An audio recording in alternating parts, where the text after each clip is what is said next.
Assalamualaikum warahmatullahi wabarakatuh. Alhamdulillahilladzi hamdan katsiran thayyiban mubarakan fih kama yuhibbu rabbuna wa yarda. Asyhadu an la ilaha illallah wahdahu la syarika lah wa asyhadu anna Muhammadan abduhu wa rasuluhu alladzi la nabiyya ba'da. Allahumma shalli wa sallim wa barik ala Muhammadin wa ala alihi wa ashabihi wa man tabi'ahum bi ihsan ila yaumiddin. Fa ya ibadallah usikum wa nafsi bi taqwallah faqad fazal muttaqun. Qala ta'ala fi kitabil karim a'udzu billahi as-sami'il 'alim minas syaitonir rajim. Ya ayyuhalladzina amanu taqullaha haqqa tuqatih wa la tamutunna illa wa antum muslimun. Marilah jemaah sekalian kita senantiasa bersyukur kepada Allah Subhanahu wa taala yang telah memberikan kenikmatan dalam kehidupan ini, karena sesungguhnya salah satu kenikmatan yang diberikan oleh Allah dalam dunia ini adalah sebagaimana ketika Rasulullah SAW menyampaikan nikmat sehat dan nikmat waktu luang. Ketika kita sehat dan waktu kita luang, maka kita bisa menyempatkan diri hadir untuk mengikuti sholat subuh berjamaah. Ma'asyiral muslimin wa zumratal mu'minin rahimakumullah, karena orang-orang yang dibebaskan dari hatinya dari kepentingan dunia, maka sesungguhnya Allah menjanjikan kenikmatan akhirat yang begitu besar, sehingga sampai Rasulullah menjanjikan barang siapa yang melakukan sholat sunnah qobliyah subuh, maka diberikan keutamaan melebihi kemewahan dunia dan seisinya. Ma'asyiral muslimin wa zumratal mu'minin rahimakumullah. Sebagai pengingat, beberapa waktu yang lalu saya menyampaikan pembahasan tentang amal. Setiap orang itu mempunyai potensi amal yang berbeda. Ada yang punya kelebihan di puasa, ada yang punya kelebihan di sholat, ada juga yang punya kelebihan di kelapangan hatinya ketika bersabar, bahkan ada juga yang punya kelebihan untuk masalah sedekah karena hartanya berlebihan. Sehingga Allah pun memberikan balasan surga dari beberapa pintu untuk mereka. Ada pintu puasa, ada pintu jihad, ada pintu karena bersabar memaafkan kesalahan orang lain, dan pintu-pintu dari ibadah yang lain. Sehingga pada waktu itu saya akhirnya menyampaikan, sebelum seseorang melakukan perjalanan ke surga, ada 13 fase yang harus dilalui. Nah, di antara fase itu ada namanya fase padang mahsyar. Di padang mahsyar ada 3 fase. Salah satunya adalah fase hisab. Jadi Allah melakukan hisab, menghitung, ya, banyak bertanya kepada manusia tentang 4 perkara. Pada kesempatan malam hari ini, kita akan membahas di fase hisab itu, Rasulullah SAW pernah menyampaikan, ada 70.000 orang yang masuk surga tanpa hisab. Jadi tanpa ditanya-tanya, tanpa diperiksa, ya, ke 70.000 orang ini langsung masuk surga tanpa hisab. Ma'asyiral muslimin wa zumratal mu'minin rahimakumullah. Tetapi di balik pembahasan kita ini, saya ingin menyampaikan salah seorang sahabat Nabi, kisah seorang sahabat Nabi, yang dia ini dijelaskan secara khusus memasuki surga tanpa hisab, dan dia dijamin oleh Rasulullah SAW. Sahabat ini adalah bernama Ukasha, di mana nama lengkapnya adalah Ukasha bin Mihsan bin Hursan al-Asadi radhiyallahu anhu. Beliau adalah penduduk asli dari kota Madinah, ya. Tapi waktu Rasulullah itu belum hijrah ke Mekah, ketika dalam perjalanan haji, beliau itu pernah datang ke Mekah untuk belajar Islam langsung kepada Rasulullah. Tetapi tentunya pada waktu itu Islam itu belum berkembang luas, sehingga Ukasha ini dan beberapa sahabat lainnya ketika belajar Islam ke hadapan Nabi itu juga bersembunyi-sembunyi, takut ketahuan. Oleh karena itu, ma'asyiral muslimin, Ukasha ini salah seorang sahabat yang cukup terkenal karena sering viral. apa yang peristiwa yang mengenai dirinya itu sering menjadi bahasan dari kalangan para hadis dan para ulama. Pada suatu ketika Rasulullah SAW ini berkumpul di hadapan para sahabat, Rasulullah mengatakan begini, yadkhulu min ummati zumratul hum sab'una alfan. Akan masuk surga dari umatku ini 70.000 orang masuk surga tanpa hisab. Wajah mereka, kata Rasulullah, seperti bulan purnama. Jadi Rasulullah menyampaikan ada 70.000 orang yang masuk surga tanpa hisab. Lalu ketika Ukasha bin Mihsan ini mendengar pernyataan dari Rasulullah, maka Ukasha pun segera berdiri. Lalu kemudian dengan mengangkat tangannya dia mengatakan, ya Rasulullah, ud'ullaha ayaj'alani minhum. Ya Rasulullah, tolong doakan saya kepada Allah Subhanahu wa taala agar saya ini dijadikan sebagai salah seorang di antara mereka, yaitu 70.000 orang yang masuk surga. Maka Rasulullah SAW pun berdoa, Allahumma ja'alhu minhum, Allahumma ja'alhu minhum, Allahumma ja'alhu minhum. Ya Allah, jadikanlah Ukasha sebagai salah satu 70.000 orang yang masuk surga, sampai diulangi 3 kali. Maka setelah itu Rasulullah mengatakan, anta minhum ya Ukasha, hai Ukasha, engkau termasuk dari 70.000 orang yang masuk surga itu. Maka ketika melihat Ukasha ini mendapat jaminan langsung dari Rasulullah, termasuk dari 70.000 orang yang masuk surga tanpa hisab, maka para sahabat lainnya pun berlomba-lomba, ya Rasulullah, saya ya Rasulullah. Terus kemudian sahabat satu laginya mengatakan, ya Rasulullah, saya juga mintakan ya Allah. Jadi banyak ribut, minta didoakan oleh Rasulullah. Lalu Rasulullah pun tersenyum dan berkata, laqad sabaqakum Ukasha, sayang sekali kalian semuanya telah didahului oleh Ukasha. Artinya apa? Rasulullah SAW hanya memberikan jaminan satu orang sahabat saja, yaitu Ukasha, yang dijamin oleh Allah masuk dalam golongan 70.000 orang yang masuk surga tanpa hisab. Oleh karena itu, ma'asyiral muslimin, semoga kita ini juga termasuk di antara 70.000 orang yang masuk surga tanpa hisab. Amin, amin ya rabbal alamin. Apa syaratnya untuk mendapatkan kita masuk ke dalam 70.000 orang yang masuk surga tanpa hisab?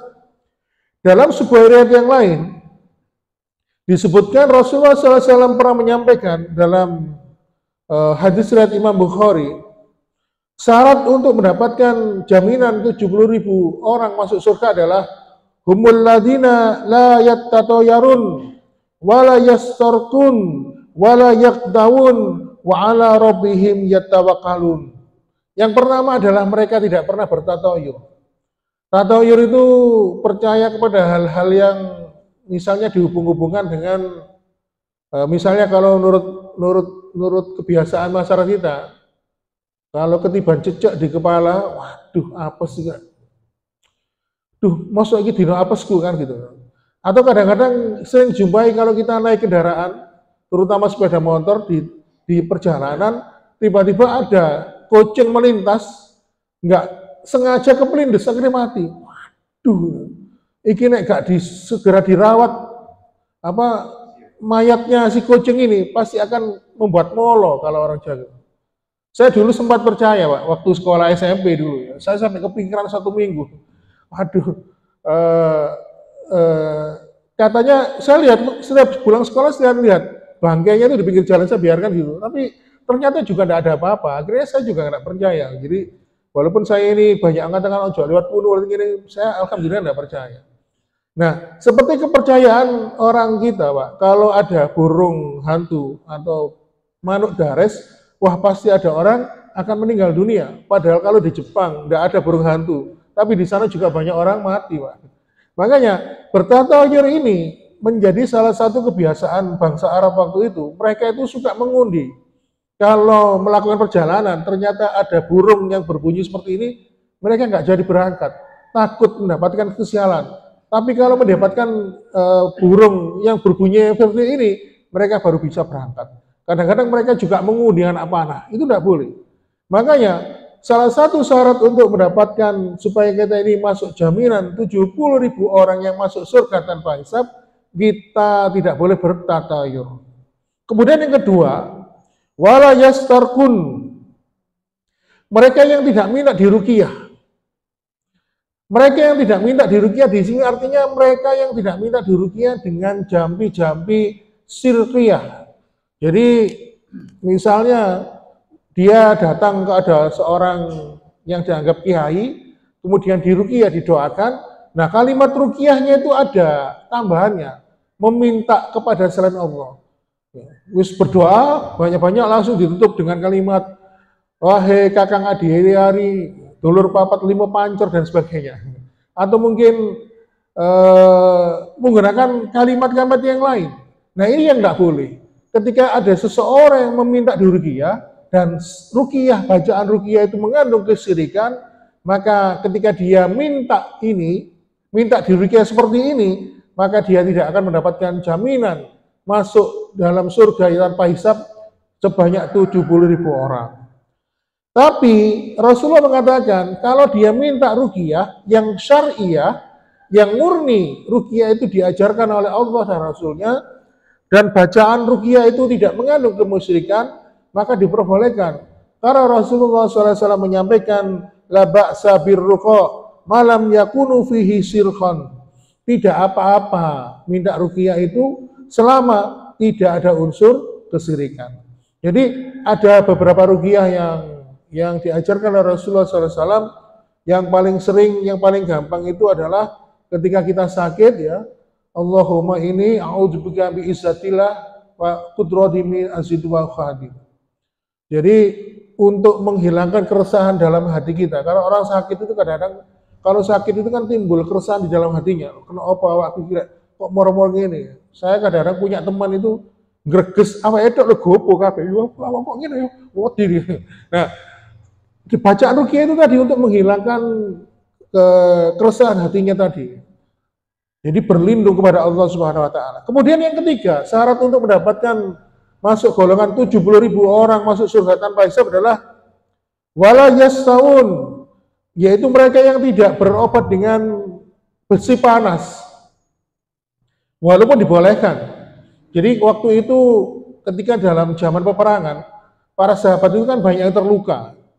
Supaya untuk menghentikan perdarahan, untuk mempercepat lukanya tadi, pedangnya itu dibakar di api, dipanaskan, lalu ditempelkan di luka, kayak Rambo ya. Kalau jenengan sering lihat film action atau film Rambo, atau kadang-kadang dikasih bubuk mesiu, perdarahannya luas, langsung kemudian dibakar, akhirnya terjadi api di situ.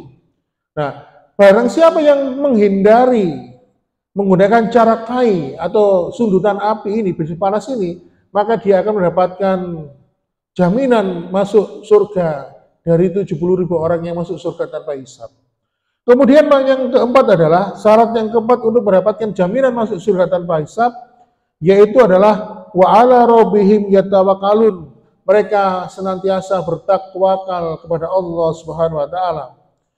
Mereka tidak pernah gelisah dengan kehidupannya, tidak pernah resah dengan rezekinya, tentang nasibnya besok dia bisa makan apa enggak. Karena apa? Para ulama mengatakan, siapa yang mengkhawatirkan rizkinya, maka dia telah berburuk sangka, suudzon kepada Allah. Maka kita tidak boleh khawatir akan rezeki kita. Karena apa? Karena Allah telah menjamin. Tetapi tawakal itu juga harus ada usaha. Ada seorang sahabat itu masuk surga, masuk masjid, membawa onta. Lalu kemudian ditanya oleh Rasulullah, kamu kesini naik apa? Naik onta. Mana ontamu lu? Saya biarkan ya Rasulullah, karena saya bertawakal kepada Allah. Lalu Rasulullah mengatakan tawakal itu tidak begitu konsepnya. Sebelum kamu masuk masjid, ikat dulu ontamu supaya dia tidak lari. Baru setelah itu kamu bertawakal kepada Allah. Lalu ketika nanti kalau ontamu sudah kamu ikat, lalu ontamu itu pergi atau dicuri orang, yaitu sudah menjadi ketetapan dari Allah untukmu. Jadi tawakal itu tetap ada usaha. Oleh karena itu, ma'asyiral muslimin, orang-orang yang selalu mengkhawatirkan nasibnya esok hari bisa makan apa enggak adalah orang-orang yang bersuudzon kepada Allah. Makanya Rasulullah mengatakan, "Lau annakum tatawakkaluna 'ala Allah haqqa tawakkulihi la razzaqakum kama yarzuqu thair taqdu himasan wa taruhu bitara." Kata Nabi dalam hadis Imam Muslim, "La annakum tatawakkaluna 'ala Allah." Kalau kalian senantiasa bertawakal kepada Allah dengan sebenar-benar tawakal, maka Allah akan memberikan rezeki kepadamu. Maka Allah akan memberikan sebagaimana Allah memberikan rezeki kepada seekor burung. Taqdu himasan, dia keluar dari sarangnya dalam keadaan lapar, wa taruhu bitonah, dan dia kembali ke sarangnya dalam keadaan tenang. Maka itulah yang dinamakan dengan tawakal. Maka ma'asyiral muslimin, Rasulullah SAW pun juga memberikan harapan kepada kita. Jangan pernah berputus asa dari rahmat Allah. Salah satunya, jangan pernah berputus asa mengharapkan agar kita ini termasuk dari golongan 70.000 orang yang masuk surga tanpa hisab. Kenapa? Karena Rasulullah menyampaikan begini, dari setiap 70.000 orang itu, setiap 1000-nya menggandeng 70.000 orang lagi. Jadi setiap 70.000 orang masuk, 1000 orang dari 70.000 orang yang masuk surga tanpa hisab, setiap 1000-nya mereka akan menggandeng sebanyak 70.000 orang lagi. Sehingga para ulama pun menggunakan hitungan matematis sehingga ketemu angka 4.900.000 orang yang masuk surga tanpa hisab. Masuk surga langsung, tidak perlu ditanya-tanya, tidak perlu dihisab, tidak perlu diazab, tidak perlu dimampir masuk neraka, tidak perlu. Langsung masuk ke dalam surga. Maka mudah-mudahan peluang kita ini juga semakin besar, termasuk di antara mereka yang masuk surga tanpa hisab sebanyak 4.900.000. Amin ya rabbal alamin. Kembali kepada sahabat Ukasha tadi, ketika sahabat Ukasha ini mendapatkan jaminan surga, maka dia tidak petantang-petenteng, enak-enakan. Justru ketika dia menyadari dirinya dijamin Rasulullah masuk surga tanpa hisab, maka Ukasha semakin meningkatkan amal ibadahnya kepada Allah Subhanahu wa taala. Dan Ukasha ini sering mengikuti kegiatan peperangan, kegiatan yang lainnya. Dan sebuah kisah yang cukup masyhur yang dikisahkan ini menyangkut sahabat Ukasha itu ketika Rasulullah SAW baru saja mendapatkan wahyu dengan turunnya surat An-Nasr. Surat An-Nasr kan idza jaa nasrullahi wal fath wa ra'aitan nasa yadkhuluna fi dan apabila datang pertolongan Allah, maka lihatlah banyak manusia itu yang berbondong-bondong masuk ke dalam agama Allah. Lalu Allah mengatakan fasabi bihamdi rabbika dan akhirnya apa? Kata Rasulullah banyak-banyaklah mengingat Allah dengan mensucikannya. Nah, ketika turun ayat ini, Rasulullah mengatakan secara eksplisit bahwa tugasnya sebagai nabi sudah akan berakhir. Maka Rasulullah mengatakan begini, siapa di antara kalian yang pernah aku zalimi sebelum perbuatan itu nanti dihisab di hadapan Allah, maka hisablah diriku di antara kalian.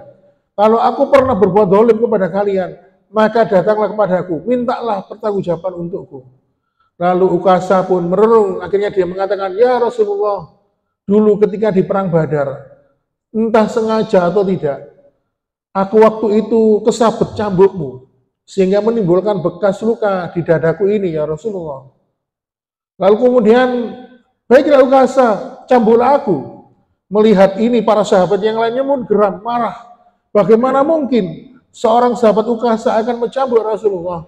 Ya Rasulullah, ketika aku ini terkena cambukmu, waktu itu aku tidak pakai baju, maka engkau juga harus melepas bajumu. Lalu sahabat yang lain seperti Ali bin Abi Thalib pun sampai menjaminkan dirinya. Tetapi Rasulullah melarang, enggak, tetap kalian ini harus aku tuntaskan. Akhirnya apa? Semakin menambah kegeraman, kemarahan para sahabat yang lain.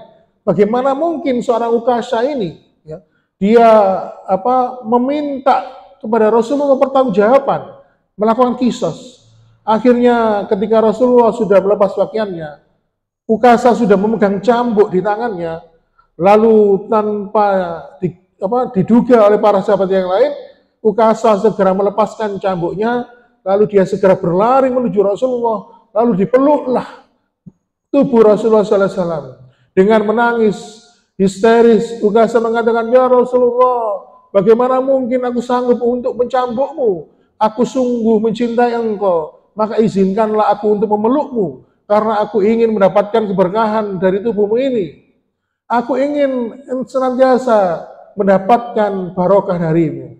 Lalu Rasulullah SAW pun tersenyum, dan para sahabat pun juga terharu, banyak mereka akhirnya menangis. Lalu Rasulullah mengatakan, kalau kamu ingin mencari barokah, tidak seperti ini caranya Ukasha. Lalu ma'asyiral muslimin, itulah bentuk kecintaan Ukasha kepada Rasulullah SAW. Dia ingin menyentuh, menempelkan dirinya, tubuhnya kepada tubuhnya Rasulullah sebagai bentuk ekspresi kecintaannya. Dan cerita ini cukup masyhur diceritakan oleh para ulama. Oleh karena itu ma'asyiral muslimin, Ukasha ini pun meninggal di era Khalifahan Umar bin Khattab di usia yang ke-45 tahun ketika dia memimpin sebuah peperangan, di mana peperangan itu bernama peperangan Riddah. Peperangan Riddah itu adalah peperangan untuk melawan orang-orang yang murtad. Ketika Rasulullah SAW meninggal dunia, maka banyak di kalangan umat Islam waktu itu yang terpecah. Ada yang mengikuti nabi palsu seperti Musailamah al-Kadzab, ada juga di antara mereka yang murtad. Dan Umar bin Khattab memerintahkan Ukasha untuk memimpin pasukan menjadi panglima di peperangan Riddah ini untuk memerangi orang-orang yang murtad, dan akhirnya dia terbunuh. Dan terbunuh di peperangan itu dia syahid, menjalani takdirnya oleh Allah, mati dalam keadaan syahid. Inilah ma'asyiral muslimin, seorang Ukasha yang dijamin Rasulullah SAW masuk surga tanpa hisab dari kalangan 70 orang manusia, 70.000 orang yang masuk surga tanpa hisab. Mudah-mudahan ma'asyiral muslimin, kita senantiasa berharap dan berdoa kepada Allah agar dimasukkan surga oleh Allah dalam golongan 70.000 orang masuk surga tanpa hisab, atau 4.900.000 orang yang masuk surga tanpa hisab. Demikian yang dapat kami sampaikan, ma'asyiral muslimin. Mohon maaf bila kekurangan. Saya akhiri, wassalamualaikum warahmatullahi wabarakatuh.